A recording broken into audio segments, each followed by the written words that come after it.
Okay, today is about this book that I'm reading, The Good Girl's Guide to Bad Girl Sex.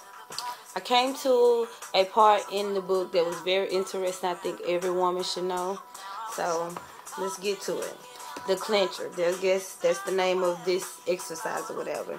It says these three-step techniques is good for either enhancing an orgasm or encouraging a stalled orgasm to come to its landing, which means that's when you're about to nut and you can't. It just won't come for nothing in the world. 1.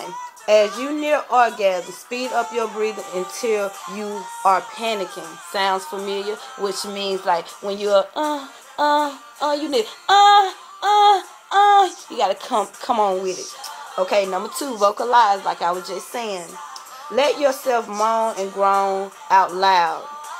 If you are having dirty thoughts, speak them. Don't hold back. Let's go. Men love it when a woman lose themselves to such an intent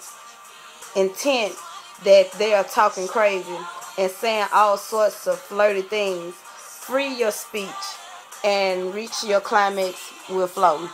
Which means like when you having a dirty thought and your man just tearing that thing up, be like, yeah, baby, beat that pussy up, give it to me, yes, daddy. Okay, you getting it?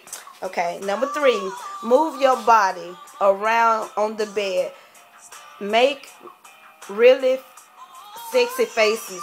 Lift his penis off the bed and move your hips. What the fuck? Hold on, pause.